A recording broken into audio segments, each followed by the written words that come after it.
Shuguang Wang with the Broad Group. As we sit here in Chicago in the fall of 2013, what's the latest news on Broad Sustainable Building and its construction? The super tall. The Sky City project? Yeah, Sky City. What's the latest, what's the status on construction right now? Actually, it's still in the process of the applicating the groundbreaking procedure permit, and I think everything is fine, and we are in the final stage of the application, and actually we are doing the factory. The workers are doing some preparation or prefab panelings in the workshop already. So everything on track, I think. How much of the building has been prefabricated so far? Over 90%. And in other words, except the building's foundation, basement, is built in a traditional way. So all other parts are prefabricated in the workshop, which means it can do in a remote factory and delivered on the construction site. For the workers, just put them together. So it's the highest record of the prefab technology currently in the world.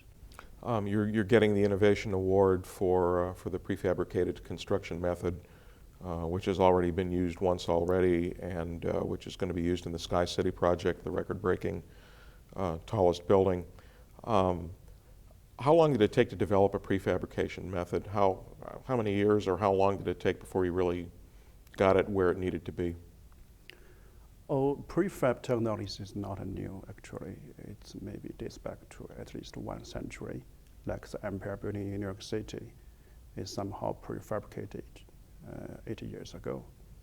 And but usually the prefabrication is a kind of the parts like some kitchen, some bathroom, like that, and only applied in the low-rise buildings. But for Broad, we focus on the high-rise buildings because the construction material is mainly steel. It can be built taller. And we developed the prefab technology since 2008, and we built our prefab Broad Sustainable Building Company in 2009, and Central Factory also in the same year. And yes, we still in the phase of development, but our ultimate aim is to there will be one building among every 3 buildings in the world. The value lies on we can greatly cut the CO2 emission reduction for 400 million tons by that time.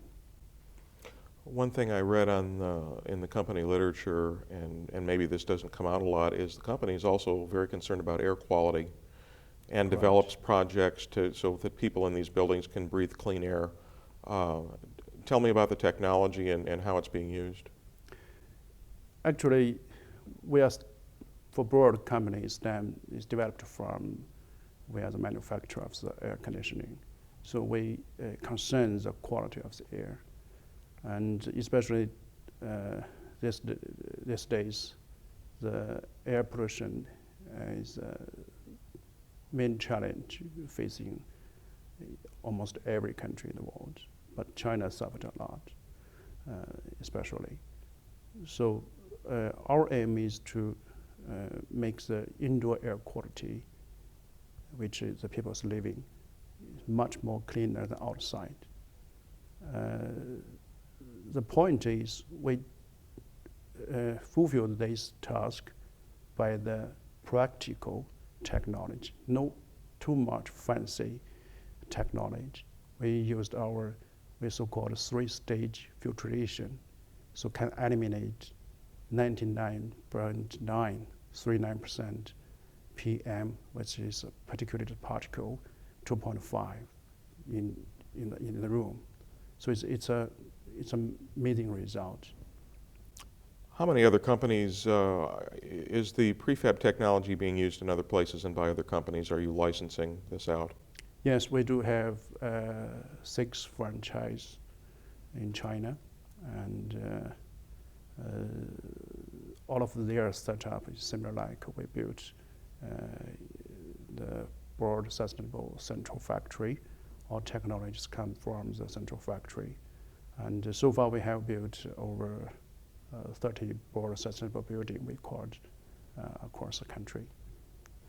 And this is another point that people probably don't know about, is that if they want to franchise license this technology, how do they go about doing it?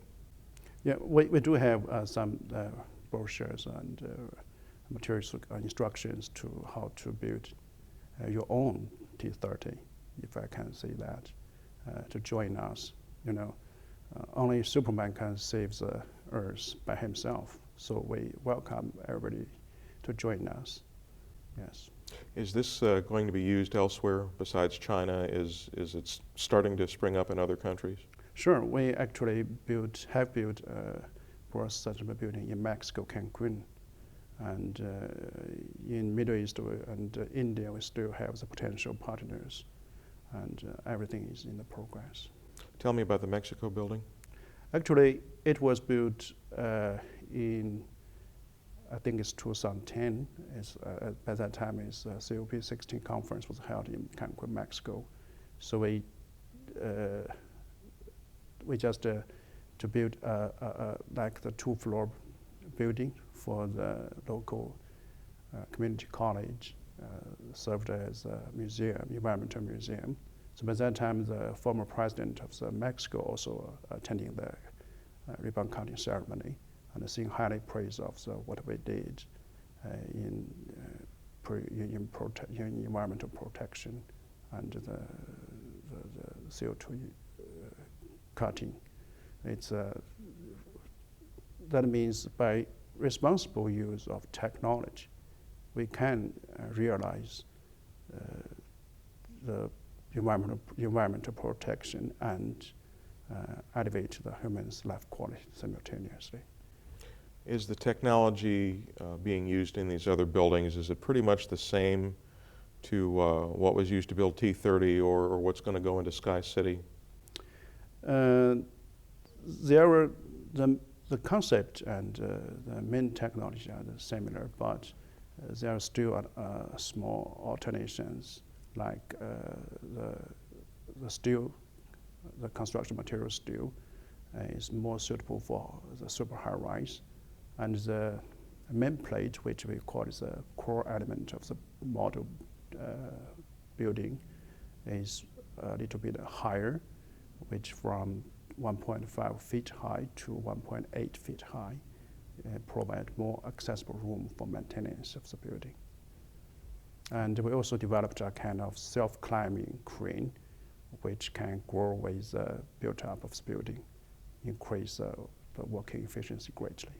But other than those minor changes, there really isn't a whole lot of difference in the technology from one project to another, from a super tall to that Mexican building. Yeah, so that's so T30 or Sky City, I think all the proof of for broad sustainable building is sophisticated and innovative technology.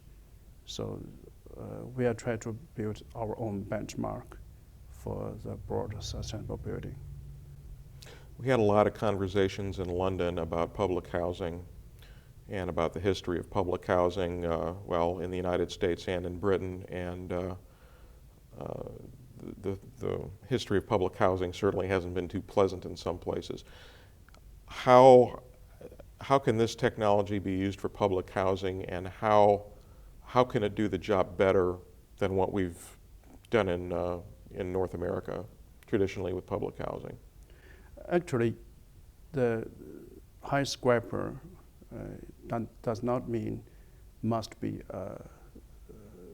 the high-end or luxurious building, focus on the rich man, like the Sky City we're kicking off. It's mainly almost 30%, over 30% buildings are focused on the low and medium income generation. So it's a